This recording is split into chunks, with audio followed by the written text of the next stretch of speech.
안녕하세요. 사랑하는 성도님, 영혼의 샘물 은혜의 자리 오심을 축복합니다. 돌보시는 주님이 우리와 함께 하십니다. 우리와 함께 하시는 주님을 찬양합니다. 기도합시다. 주님 감사합니다. 우리를 사랑하시고 언제나 생명의 길로 이끄시는 주님, 그 은혜의 감사와 영광을 돌립니다. 오늘도 저희들은 주님의 말씀으로 주님의 음성을 듣고 주님의 선하신 인도하심을 보기 원합니다. 이 시간 성령께서 저희 마음을 새롭게 하시고 저희 마음을 열어주시고 또한 생명의 말씀을 깨달을 수 있는 지혜의 마음을 더하여 주시옵소서. 오늘도 말씀으로 저희들의 삶이 진리의 길을 걷고 생명의 삶을 살며 주님의 은혜와 사랑을 나누고 섬기는 아름답고 거룩한 삶이 되게 하옵소서. 예수님 이름으로 기도합니다. 아멘.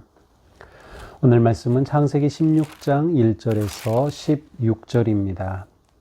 아브라함의 아내 사레는 출산하지 못하였고 그에게 한 여종이 있으니 애굽 사람이요 이름은 하갈이라. 사레가 아브라함에게 이르되 여호와께서 내 출산을 허락하지 아니하셨으니 원하건대 내 종에게 들어가라.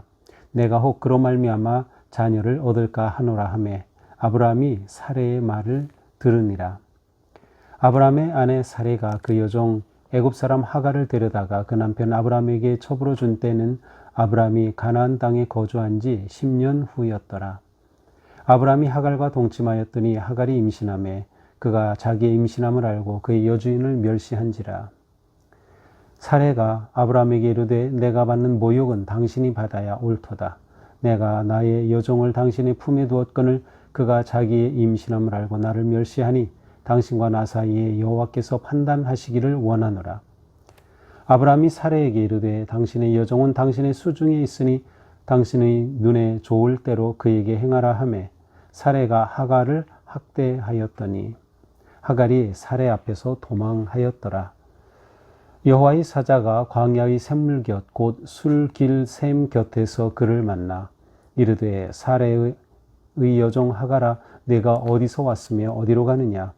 그가 이르되 나는 내 여주인 사레를 피하여 도망하나이다. 여호와의 사자가 그에게 이르되 내 여주인에게로 돌아가서 그 수하에 복종하라. 여호와의 사자가 또 그에게 이르되 내가 내 씨를 크게 번성하여 그 수가 많아 셀 수 없게 하리라.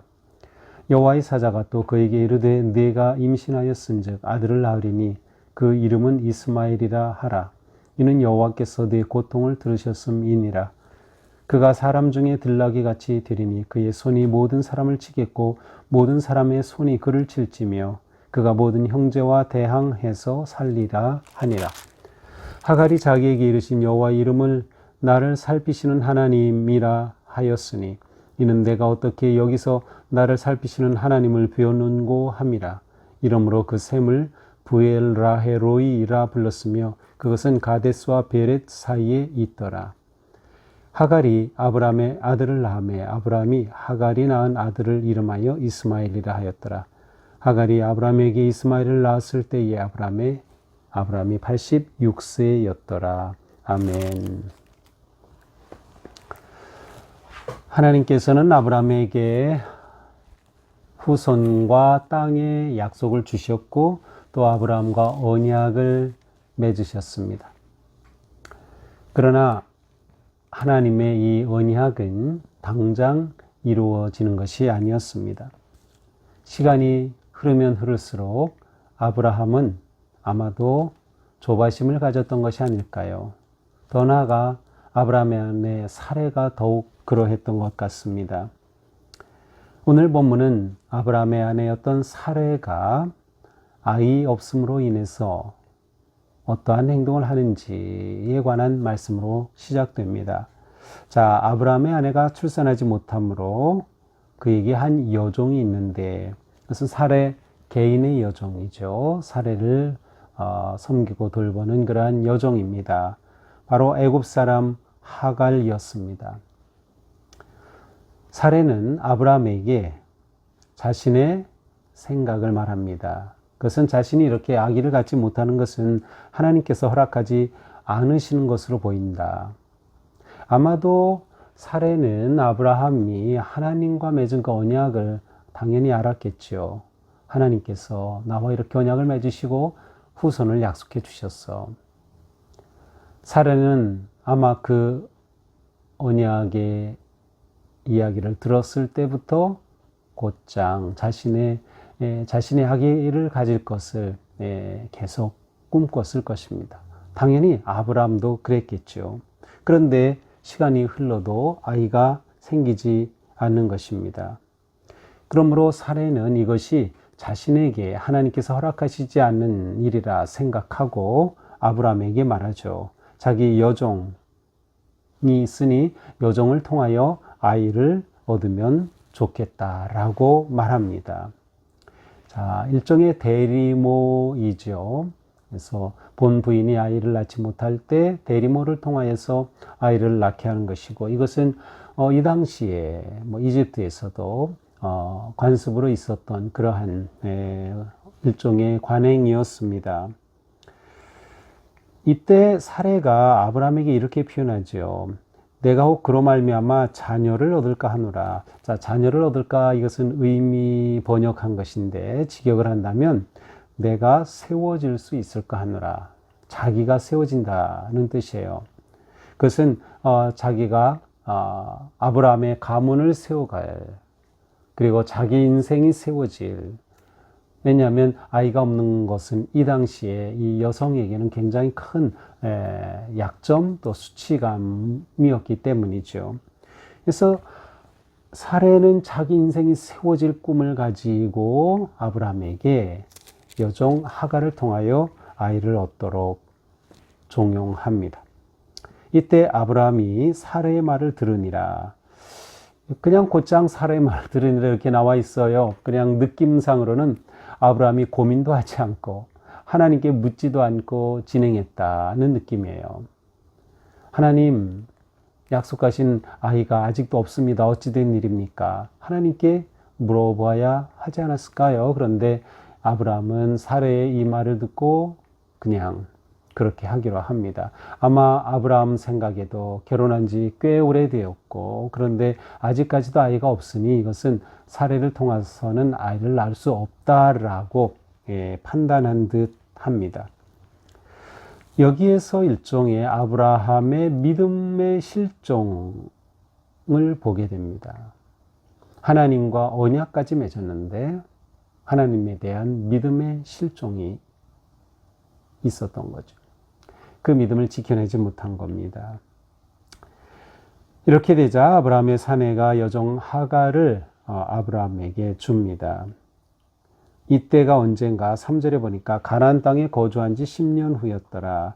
이때 아브라함의 나이는 85세, 사레의 나이는 75세였고요. 이때 하나님과 언약을 맺은 지 10년은 아니고 몇 년인지는 정확히 알 수 없지만 어쨌든 아브라함과 언약을 맺은 지 수년이 흘렀던 것은 분명합니다. 땅에 대한 언약은 어느 정도 성취되어 있겠죠. 왜냐하면 가나안에 정착해서 10년이나 되었기 때문에 이제 그 땅을 잘 다스리고 그곳에 정착하고 아브라함이 그곳에서 정말 잘 살아갈 수 있는 터전은 마련되었어요. 그러나 자손에 대한 그 약속은 아직 이루어지지 않은 상황이었습니다. 이렇게 하여서 아브라함이 하갈과 동침하여 아이를 임신하게 됩니다. 자, 이때 하갈은 자신이 임신하는 것을 깨닫게 되자 자기의 주인인 바로 사레를 멸시합니다. 4절이죠. 멸시. 자, 멸시라고 하는 이 단어는 작게 본다는 거예요. 자기 주인을 아주 낮게 보는 것이야. 하찮게 보았다라는 표현인데 아주 강한 그러한 표현이라고 합니다. 그러니까 아주 하찮게 본 거야. 칼랄이라는 단어인데 아주 하찮게 본 것이죠. 인간의 본성이 드러난 것입니다. 이렇게 되자 사레가 아브라함에게 말합니다. 내가 받는 모욕 당신이 받아야 옳도다. 자, 사례는 지금 하갈을 통해 모욕을 받았다고 주장합니다. 이 모욕이라고 하는 단어는 폭력이라는 단어입니다. 횡포라는 단어예요. 하마스라는 단어인데 폭력과 횡포를 자기가 받았다라고 표현하죠. 그러니까 이 하갈이 주인 사레에 대해서 아주 강하게 대했음을 알 수 있습니다. 결국 사레는 이 일의 책임을 아브라함에게 묻는 것입니다. 이 모욕은 당신이 받아야 옳도다. 내가 나의 여종을 당신의 품에 두었는데 그가 임신함을 알고 나를 멸시하니 하나님께서 당신과 나 사이에 판단하시기를 원하노라. 자, 사레는 자신이 하갈로부터 멸시를 받자 하나님께서 개입하셔서 누가 옳은지 아브라함과 사레 사이에 좀 판단하기를 원한다라고 말해요. 좀 더 미리 말했으면 좋지 않았을까요? 처음부터 하나님께서 우리 사이에 함께 하셔서 우리가 도대체 무엇이 문제인지 아직 아이가 없다는 것에 대해 하나님의 음성을 듣고 싶다. 뭐 이렇게 했으면 좋았을 텐데 이 일이 터진 후에 이렇게 표현을 합니다. 이 당시 그 법으로는 또 함무라비 법전을 보면 이렇게 본 부인이 있고 그 다음에 대리모를 통해서 아이가 생기고 아니면 그 대리모와 본 부인 사이에 문제가 생겼을 경우에는 반드시 본 부인을 보호하는 결정을 내려야 한다는 그러한 법이 있었다고 합니다. 어쨌든 여기서 보호해야 될 대상은 아브라함으로서는 사레입니다. 하갈이 아닌 것이죠. 자, 아브라함은 이렇게 되자 이 문제 해결을 사레에게 또 떠넘깁니다. 자기가 해결하지 않고 당신이 마음대로 하세요. 이렇게 해버린 거죠. 그러자 사레는 하갈을 학대합니다. 6절이죠. 여기서 학대한다는 것은 폭력을 행사한다라는 의미가 포함이 되어 있어요. 사례의 복수가 시작된 것이죠. 사실 사례 입장으로서는 아니 내가 너무나도 참하고 그래서 아이를 얻으려고 내 주인 아브라함의 품에 너를 맡겼는데 내가 아이를 가졌다고 나한테 이렇게 막대해? 라고 하는 사례의 분노가 있었을 것입니다. 결국 하갈은 사레의 학대를 이겨내지 못하고 가출합니다. 하갈이 어디 출신이죠? 애굽 출신이죠. 이집트에서 왔어요. 그래서 하갈은 아마 고향으로 돌아가려고 하는데 이집트 쪽으로 내려가고 피했습니다. 어디까지 갑니까? 7절에 보니까 광야의 샘물곁 곧 길이라고 술. 이 술은 수르 광야를 의미하고요. 이것은 이스라엘의 경계 최남단, 그 네게브 평야의 아주 최남단이에요. 보통 한 적어도 90km 이상 떨어진 곳이라고 하니까 굉장히 먼 거리죠. 그러니까 하갈이 남쪽 이집트 자기 고향으로 돌아가려고 이렇게 집을 떠난 것 같아요. 그런데 바로 이 수르에 있을 때 여호와의 사자가 나타난 것입니다. 여호와의 사자가 이 하갈에게 묻습니다. 네가 어디서 왔으며 어디로 가느냐? 몰라서 물은 게 아니죠. 다 알고 물으신 거죠. 네가 어디서 와서 어디로 가느냐? 이때 하갈의 대답은 나는 내 여주인 사레를 피하여 도망하나이다. 자, 이 표현은 좀 부드럽습니다. 이 하갈 입장으로서는 내가 여주인에게 말할 수 없는 학대를 받았습니다. 폭력으로 나를 괴롭혔습니다. 뭐 이렇게 사례가 잘못한 것을 이렇게 말했을 것 같은데 그렇게 하지 않고요. 그냥 여주인 사례를 피해 도망갑니다. 이렇게 좀 부드러워진 그런 모습이에요. 사례 횡포를 말하지 않는 거죠. 아마 하갈이 이렇게 먼 광야길로 도망하면서 나름 아마 생각해 봤던 것 같아요. 좀 그의 마음이 좀 낮아진 그러한 모습입니다. 그러자 여호와의 사자가 말합니다. 네 여주인에게로 돌아가서 그 수하에 복종하라. 여주인에게로 돌아가라는 거예요. 도망하지 말고 여주인에게로 돌아가라. 그리고 그 수하에 복종하라. 복종하라는 것은 자발적으로 자신을 낮추라는 것이죠. 자발적으로 자신을 낮춰라. 도망하는 삶을 멈추고 도전하는 삶을 살라라는 것이에요. 아주 중요한 의미죠. 우리는 종종 무슨 일이 생기면 자꾸 도망하죠. 또 어려움이 생기고 고난이 있으면 자꾸 도망하려고 하죠. 그런데 도망하지 말고 그 자리로 도전하라. 그 현장에서 승리하라. 그러한 의미이죠. 자, 이 말을 한 후에 여호와의 사자가 또 그에게 이르되 내가 내 씨를 크게 번성하여 수가 많아 셀 수 없게 하리다. 이 아이가 출생하고 이 아이를 통해 아주 후손이 많게 해주겠다라고 말을 합니다. 그리고 이름을 이스마엘이라고 하여라.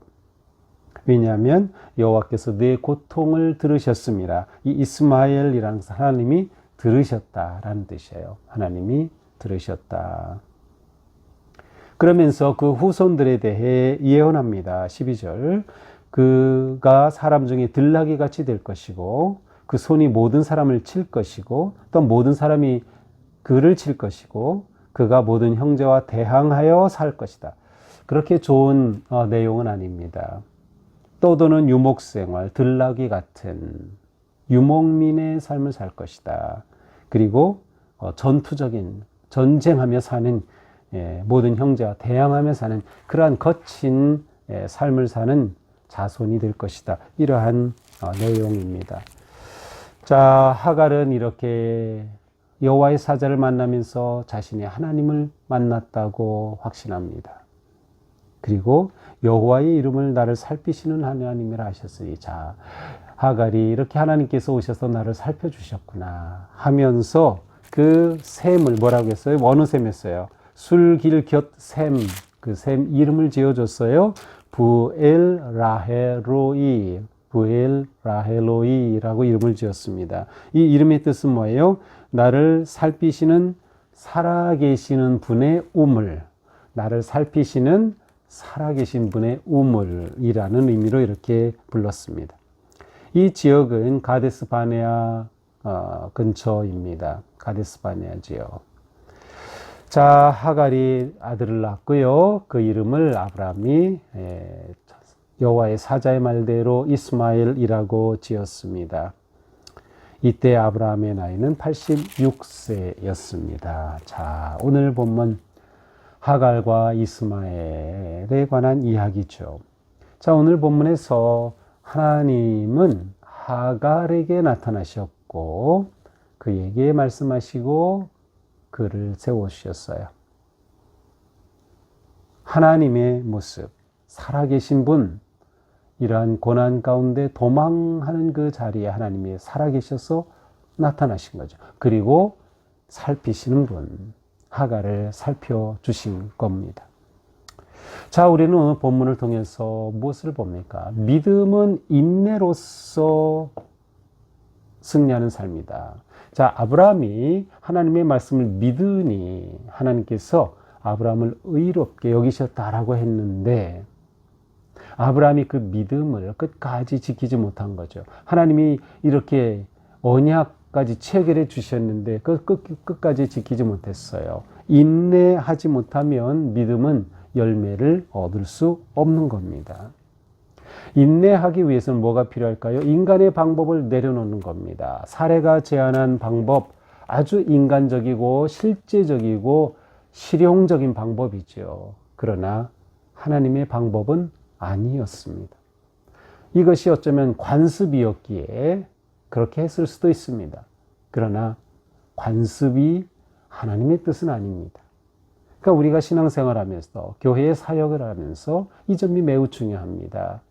사람의 생각으로 볼 때 너무나도 멋질 수 있고 사람의 생각으로 볼 때 너무나도 완벽할 수도 있어요. 또한 이렇게 관행적으로 해왔을 수도 있어요. 그러나 진정 하나님의 뜻인지 묻고 물어야 하는 것이죠. 하나님의 방법으로만 믿음은 열매를 맺게 되어 있기 때문입니다. 따라서 믿음 생활에서 조급함은 위험한 것입니다. 하나님의 때와 시간을 기다릴 수 있어야 하는 것이죠. 그러기 위해서는 뭐가 필요해요? 하나님에 대한 온전한 신뢰가 필요한 거죠. 하나님에 대한 신뢰. 그리고 이러한 삶에서는 서로 세워주고 격려하는 것이 필요한 거예요. 사례가 그렇게 말했을 때 아브라함이 아니요 여보 하나님이 약속해 주셨으니 우리가 좀 더 기다립시다 라고 하든지, 아니면 아브라함이 뭐라고 할 때 사례가 아니요 우리가 더 믿고 기다립시다 이렇게 서로 격려했더라면 이러한 아픔은 겪지 않았을 겁니다. 사례는 자기 뜻을 세우려다가 이 어려움을 만난 거죠. 우리는 믿음으로 승리하는 길은 인내가 필요하고 하나님을 온전히 신뢰함으로 순종하여 자기 뜻을 내려놓고 자기 방법을 내려놓는 것으로 이루어진다라는 것을 보아야 합니다. 이렇게 하나님의 뜻에 어긋나게 결론을 내리고 결정하고 그렇게 행동했을 때 그 결과는 분열과 갈등과 고통이었습니다. 불순종은 언제나 고통을 가져옵니다. 죄는 고통을 가져오는 것이죠. 그러니까 우리는 언제나 하나님의 뜻을 따르고 순종하는 삶에 힘써야 하는 거죠. 자, 이러한 상황에도 불구하고 하나님의 은혜는 하갈에게 다가왔습니다. 하나님께서 그의 그 호소를 들으셨고 또 그를 위로하셨고 그를 집으로 돌아가도록 말씀하시며 그와 함께 해주셨던 거죠. 자, 때때로 우리는 아브라함 사례처럼 잘못 생각하고 결정하고 판단하고 또 실패할 경우도 있어요. 그러나 하나님의 은혜는 우리의 실패보다 더 크다. 하나님의 은혜는 우리의 불완전보다, 우리의 불순종보다 더 큽니다. 우리가 이것을 봐야 돼요. 하나님이 찾아오셨음을 본다면 우리도 어떤 상황에서든 내가 설령 잘못 선택하고 인간의 생각으로 했다가 실패했다 하더라도 그것 때문에 낭망하지 말고 내가 주님을 다시 찾아야지. 주님은 은혜로우신 분. 우리는 주님 안에서 해결의 길을 찾아가야 하는 것입니다. 하나님은 우리를 너무도 사랑하시며 우리를 보호하시고 우리의 생명을 품어주시는 분. 그러기에 우리는 언제 어떤 상황 어디에서라도 하나님께로 돌아와야 돼요. 하나님을 향할 수 있어야 돼요. 이것이 믿음의 삶이에요. 하나님께로 향하는 것. 그냥 내 스스로 포기하지 말고 하나님을 향하는 것이죠. 저는 종종 신앙생활 잘 하다가 이러저러한 문제로 인해서 믿음을 포기하는 분들을 종종 봅니다. 또 해마다 이렇게 연말이 되고 새해가 되고 이렇게 돌아보면서 입교인들을 정리하고 하다 보면 정말 아쉽게도 신앙생활을 내려놓은 분들을 종종 봅니다. 너무나도 아쉽죠. 너무나도 안타까워요. 어떤 일이 있었는지는 모르지만 그때가 하나님께 다시 돌아올 기회거든요. 하나님은 어떤 상황에서라도 잡아주시고 들어주시고 살펴주시는 분이시기 때문입니다. 그러므로 오늘 이 묵상을 듣는 분이라면 앞으로 내 인생에 어떠한 일이 일어나든 어떠한 실패가 있든 어떠한 아픔이 있든 어떠한 문제에 있든 결코 하나님을 떠나지 마라. 하나님께로 돌아와라. 하나님 안에 답이 있고 하나님의 은혜는 그 무엇보다도 더 크고 넓다라는 것을 가슴에 온전히 새겨야 할 것입니다. 우리는 하나님을 만나야 인생의 갈증을 해결할 수 있습니다. 하나님께서 하갈에게 그 하나님의 사자가 물으셨던 것이 하갈아, 너는 지금 네가 어디서 왔고 어디로 가느냐? 우리의 인생 어디서 와서 어디로 가나요? 이 큰 물음 앞에 우리가 하나님 앞에 서서 하나님의 도우심과 은혜 안에 머문다면 우리는 우리 인생을 하나님 앞에서 아름답고 거룩하게 세워가게 될 것입니다. 오늘도 주님과 함께 승리하는 그런 복된 하루가 되기를 축복합니다. 기도합시다. 주님 감사합니다. 오늘 말씀이 저희들을 또한 살리고 세우는 생명의 말씀 되게 하여 주시옵소서. 저희들의 믿음이 끝까지 인내하는 믿음 되게 하시고 모든 일들이 막혀 있고 또한 모든 것이 어둡게 보일 때조차도 인간의 방식과 뜻이 아니라 끝까지 하나님의 시간을 의지하고 신뢰하며 주님을 바라보는 저희가 되게 하옵소서. 오늘 하루도 믿음으로 아름답게 승리하는 복된 하루가 되게 하여 주옵소서. 예수님 이름으로 기도합니다. 아멘. 네, 오늘도 주님 은혜로 우리 삶이 거룩하고 아름답게 세워지기를 축복합니다. 사랑합니다.